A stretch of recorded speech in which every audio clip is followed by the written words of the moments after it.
should try to talk, Mr. Conductor. Yeah, that's why he was laughing like that. Look, has to lead somewhere.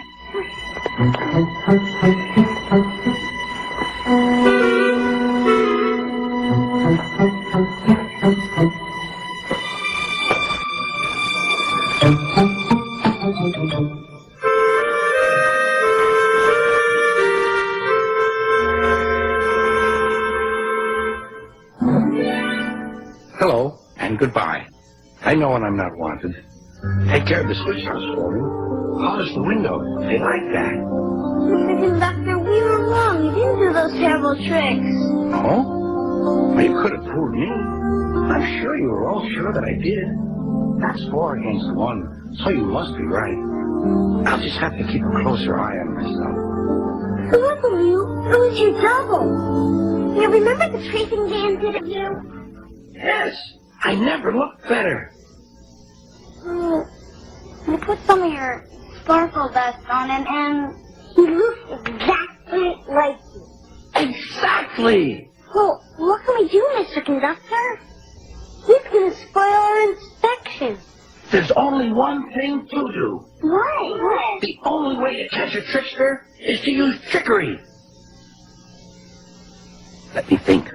Well, what would the engines for the island of Singapore? Now, that's a thought. Did I ever tell you about Donald's duck? Donald's duck.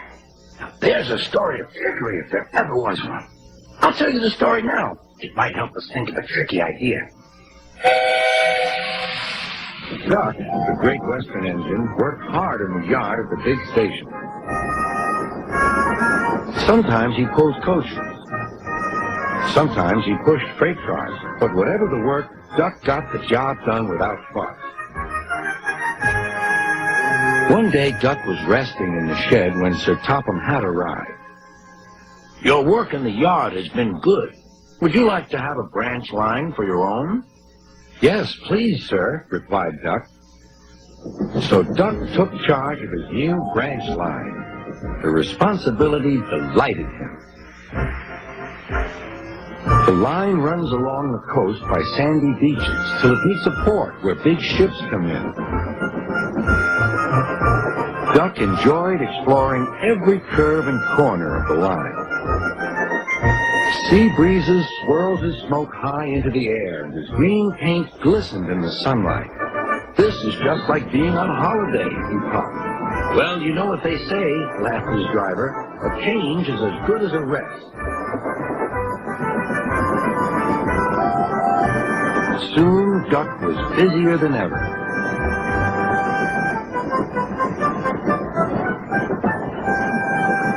Sir Topham Hatt was building a new station at the port. Duck pulled the heavy freight cars wherever they were needed. Bertie looked after Duck's passengers, and the other engines helped too, but the work took a long time. Noise and dust filled the air. Don't worry, whistled Toby. The station's nearly finished. And on time, too, said Duck thankfully. Duck felt his responsibility deeply and talked endlessly about it.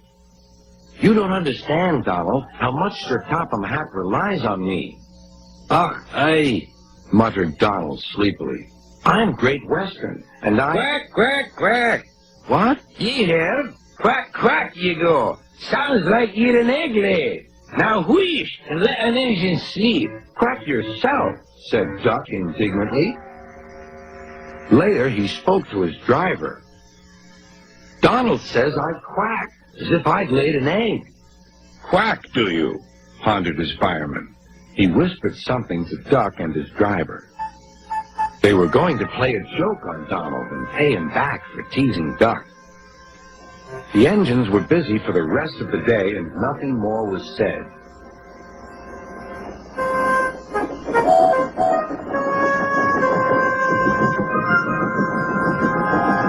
Not even a quack.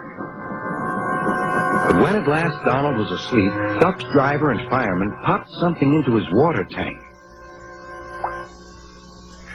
Next morning, when Donald stopped for water, he found that he had an unexpected passenger aboard.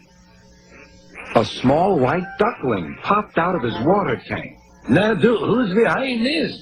Laughed Donald. The duckling was tame. She shared the fireman's sandwiches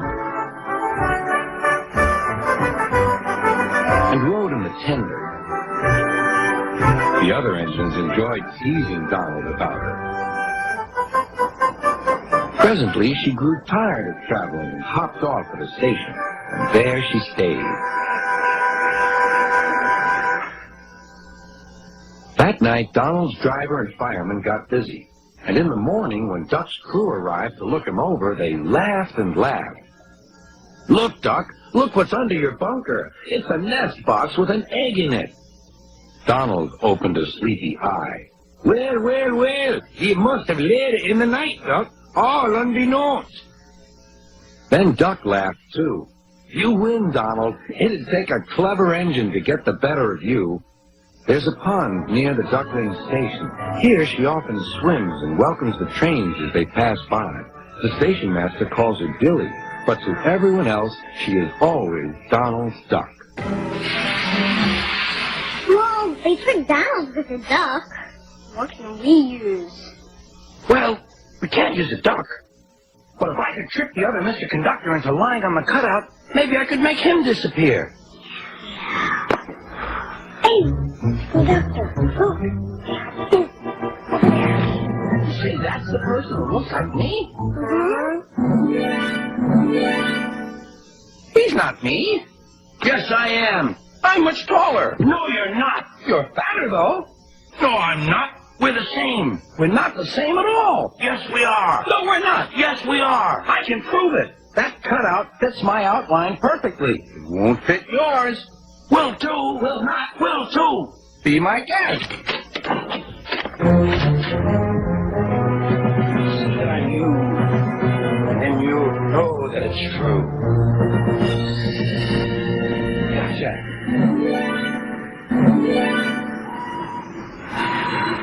Uh-oh. Mr. Baby King, the infection started. Oh, must do my unpacking. Well, Miss Jones, Mr. Two Feathers.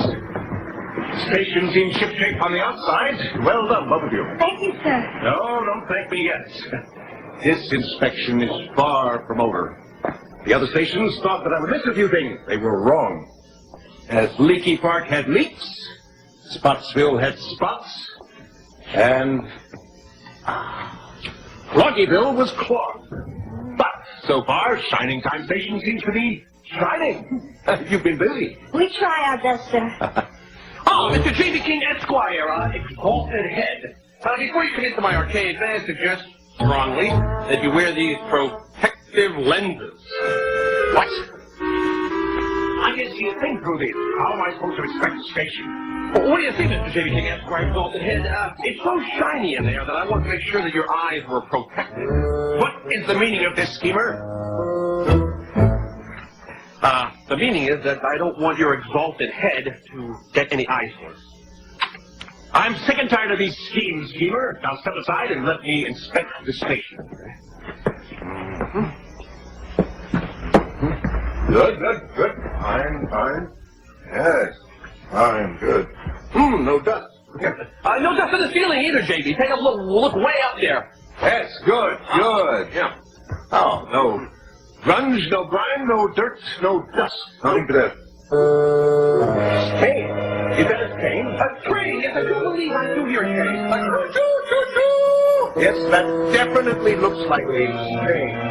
Rain! Yes, it doesn't look rain. Rain falls mainly on the train. Schemer, this arcade is supposed to be clean. It is clean. Oh, loved one.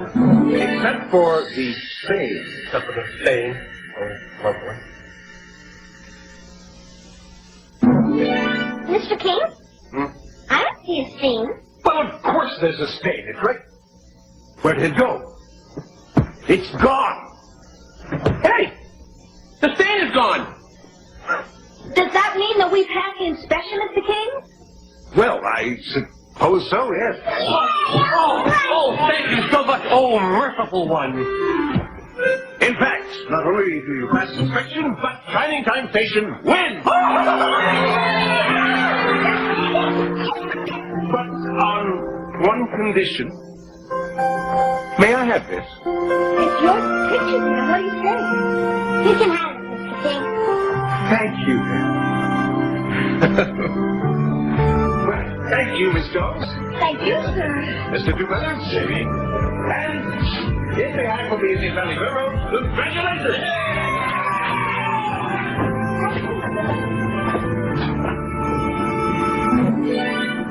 Well, I'm glad that's over. I've had a lot of trouble. Let go.